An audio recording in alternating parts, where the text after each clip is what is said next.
Today we'll be looking at social stories and the use of these stories with students with a variety of social or behavioral problems in the classroom.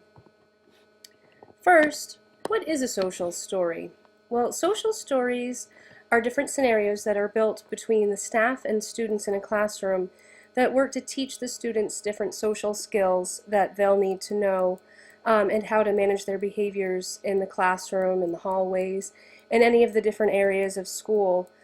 These stories teach important skills, and they also work to have the students use different strategies to make school more successful for them.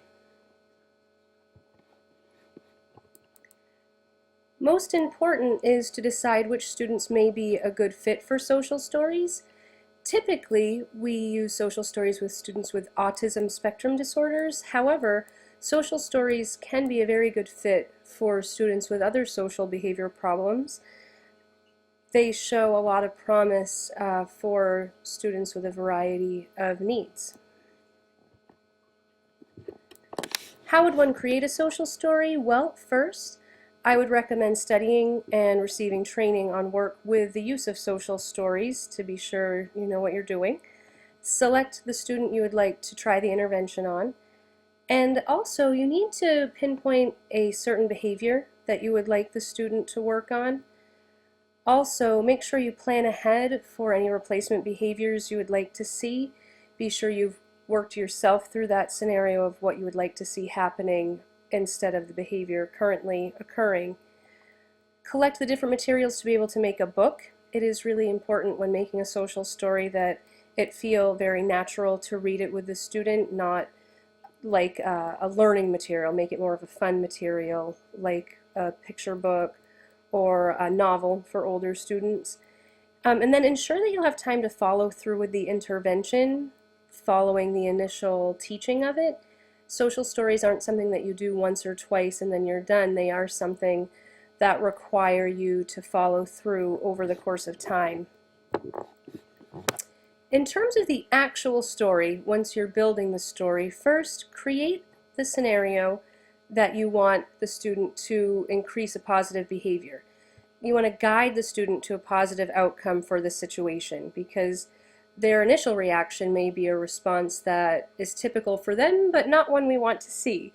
So read the scenario draft through with the student that you've created, making sure that it feels like it's something they're comfortable with doing, and create a permanent book or artifact depending on the needs of the student. Do include pictures, even for older students. Sometimes comic book style is really engaging for them. Repeatedly read the story, and once you've read that through a number of times with them, have the student tell the story back to you. That shows that they're really starting to own the material. Role play out the scenario, practice it maybe with you or different staff or peers so that the child has a lot of practice in a safe setting.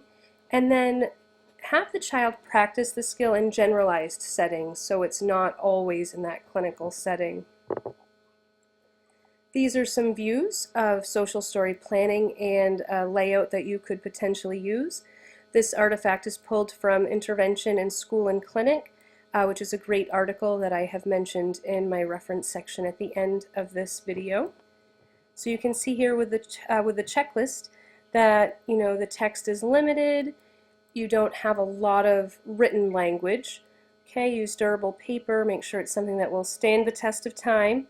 And you can see down through the checklist just the very important pieces that you'll want to use. At the bottom you'll see where it mentions using multiple copies. This is something with social stories that you could use with more than one student, so extra copies can be very important. This brings us to, can you use social stories with a group? Absolutely yes. Social stories can be used with an individual student. Could also be used with small groups or even a whole class if you're having a whole class behavior that you want to see improve. Probably the best argument I found for using social stories with students is that you can really individualize the material and cater it to that group or to that individual student. It takes into account children's ability to read, their attention span, just so many factors that really help the child improve the skills that they need to. Now, this is not to say there aren't drawbacks for using social stories. They're a great intervention, but there are some limitations. The research shows that sometimes students don't generalize the practice that we have them do with social stories, mainly because it's so taught in our clinical settings or in our special education settings, and the skills just don't carry over to the playground, to the lunchroom, to these places where we really hope to see them. In some cases, this occurs just because the training didn't happen for teachers. They weren't quite sure of how to make social stories work. Other times, even though the teacher had some great instruction on how to deliver social stories, the initial instruction given to the student wasn't properly reinforced. Maybe there just wasn't time to carry it through and follow each of the steps to ensure that the student was able to generalize the skill over. And it's also really, really important to make sure that when you're doing this, you have the full student team in agreement on what you're doing. So that means any special services providers, classroom teachers, the administration in the building, and having the child's family on board is really helpful. That way everyone's reinforcing this skill for the child in every setting that it's occurring.